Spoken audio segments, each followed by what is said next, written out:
You see that Kevin McCarthy does not have the votes. You are understanding that he is not going to get there. We need to get to a point where we start evaluating what life after Kevin McCarthy looks like.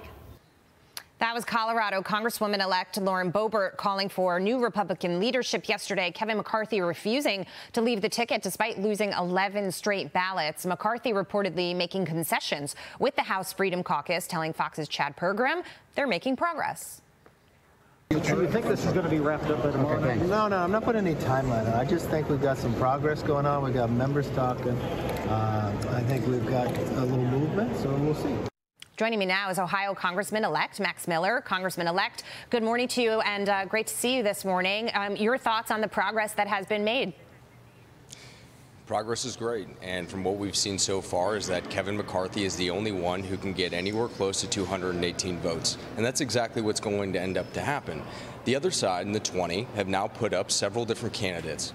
Several. They haven't stuck behind one single person, and they're not really asking for legislative issues to be brought to the floor, and to some regard that they are, but they're more so rules changes within the conference. The way that I see it is the majority of the 20 have gotten 80%, if not even more than what they've already asked for.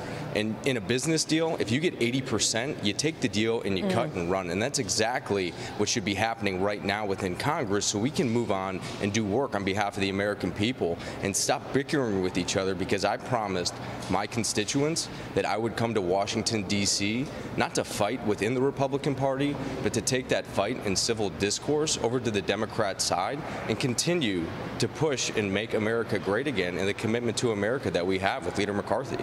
So do you think this will wrap up shortly? That's my hope. I mean, listening to Leader McCarthy last night, listening to some of my other colleagues this morning, I believe that we will get there, and it's possible that we will get there today. But something that I know that is firm, and whether the 20 want to realize it or not, Kevin will become Speaker. We are going to grind this out. We are not going to budge. We have come too far, and I believe we have given too many concessions to the 20. That being said, we all need to support Kevin, move on, and do work on behalf of the American people, because this is akin to a government shutdown in a week or so from right now where we are today. Well, you've got people like Florida's Matt Gaetz surprising some and nominating former President Trump to become House Speaker. Trump, who endorsed McCarthy for Speaker, responding on Truth Social with this photoshopped image. It's him next to Kamala Harris during a State of the Union address. Congressman-elect, I know you served as an advisor for President Trump. What are your thoughts on this and the fact that some are saying McCarthy's struggles are reflecting poorly on the former president? Yeah, I wouldn't say that that's the case whatsoever. I have talked to the president several times. I know he has been helpful, but I wouldn't say that this is a repudiation on President Trump. We are still backing the commitment to America, which is based off the America First agenda, which he brought forward to this country and gave us the greatest policies that we have. Now, in terms of Mr. Gaetz, I like Matt. I think he's a decent man. All of that being said, nominating President Trump was a political stunt, and it should be seen as nothing other than that. When you go ahead and do that, and then you send out fundraising emails and text messages, and I understand that he feels the need to go ahead and raise money so that he can fight against Kevin McCarthy. We don't need to be raising money off of this. To me, that's a self-serving individual putting yourself before the conference and the American people. And that is why this is so upsetting, and I hope the American people can see this for what it is that you have a group of some individuals who are good people, but using this platform for a negative way and to make money and continue to push in an agenda which is only theirs and not on behalf of the American people. Congressman, it's Joe Concha. Just curious, even if Kevin McCarthy gets over the finish line, and more it's looking like that will happen, can this body govern, given the attention seekers like Matt Gaetz or Lauren Boebert, where any kind of legislation that you try to push forward, if they don't agree with it, they don't seem like the type that like to compromise very much?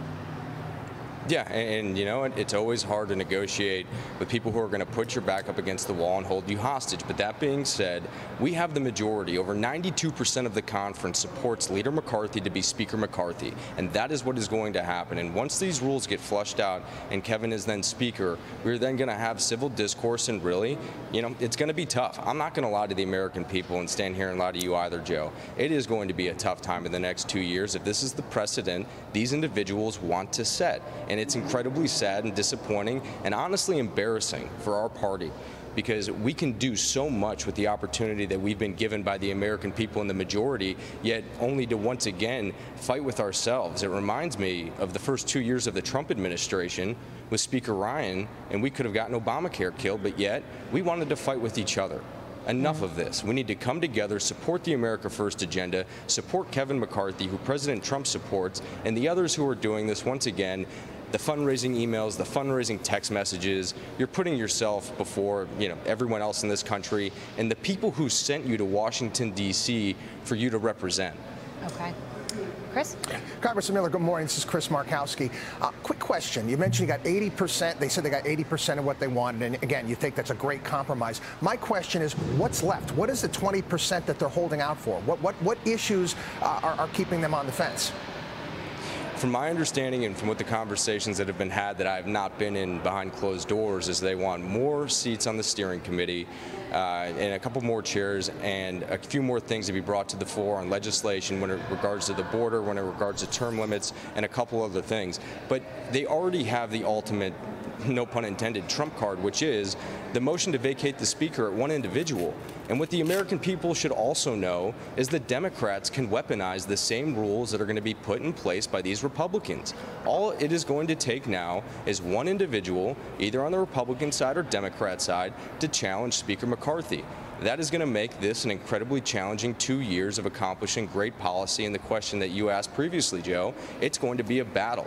But we cannot let a group of 20 go ahead and dictate 92% of what the conference is directly aligned with. And that is to get Kevin to be Speaker, and that is to move forward with the commitment to America and expose the Biden agenda for the reckless decisions they've made for our country. An open border, loss of energy independence, an economy that's in reckless fray.